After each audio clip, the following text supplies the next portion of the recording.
আজান ও একামাতে আশহাদু আন্না মুহাম্মদ রাসূলুল্লাহ বললে মুয়াজ্জিন আমরা কি সাল্লাল্লাহু আলাইহি সাল্লাম বলবো? মুয়াজ্জিন আজানে যা বলে সেটা শুনে শুনে আমরা তা বলবো। তারদিদে আজান, আজানের জবাব দেওয়া বলা হয় এটাকে। নবী করিম সাল্লাল্লাহু আলাইহি সাল্লাম সহিহ মুসলিমের হাদিসে বলেছেন, ইযা সামি'তুমুল মুআজ্জিন, তোমরা যখন মুয়াজ্জিনকে আজান দিতে শুনবে, ফাকুলু মিথলা মা ইয়াকুলুল মুআজ্জিন, তখন মুয়াজ্জিন যা যা বলে তোমরাও তা তা বলবে। তো যা যা বলে তা তা বলতে বলছে নবীজি। এমনকি ব্যাখ্যাও করে বলেছেন, একটা একটা বাক্য করে তিনি দেখেছেন, যখন আল্লাহু আকবার বলবে তখন তোমরা আল্লাহু আকবার বলবে, যখন আশহাদু আল্লা ইলাহা ইল্লাল্লাহ বলে তখন তোমরা আশহাদু আল্লা ইলাহা ইল্লাল্লাহ বলবে, যখন আশহাদু আন্না মুহাম্মাদুর রাসূলুল্লাহ বলে নবী সাল্লাল্লাহু আলাইহি সাল্লাম শিক্ষা দিয়েছেন, তখনও তোমরা আশহাদু আন্না মুহাম্মাদুর রাসূলুল্লাহই বলবে।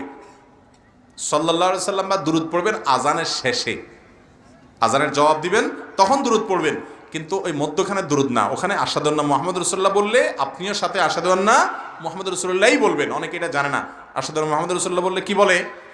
সাল্লাল্লাহু আলাইহি সাল্লাম। সাল্লাল্লাহু আলাইহি সাল্লাম বলবেন, দুরূদ পড়বেন আজানের শেষে, কিন্তু এখানে যা বলবে তাই বলবেন। হাদিসে নবী সাল্লাল্লাহু আলাইহি সাল্লাম সেটাই শিক্ষা দিয়েছেন। তাহলে মুয়াজ্জিন আজান দিয়ে যে পরিমাণ সওয়াব পান, আপনি মুখে মুখে মুয়াজ্জিন বললে তার পেছনে পেছনে, তার সাথে সাথে তার পরে পরে যদি বলেন, এর মাধ্যমে মুয়াজ্জিনের আজান শুনে যত মানুষ নামাজ পড়ে, আল্লাহ তাআলা মুয়াজ্জিন যদি আল্লাহকে খুশি করার জন্য আজান দেয়, তাকে সওয়াব দেয়, আপনি জবাব দিয়েও সে পরিমাণ সওয়াব পাবেন। বিরাট বড় ব্যাপার, এটা করবেন।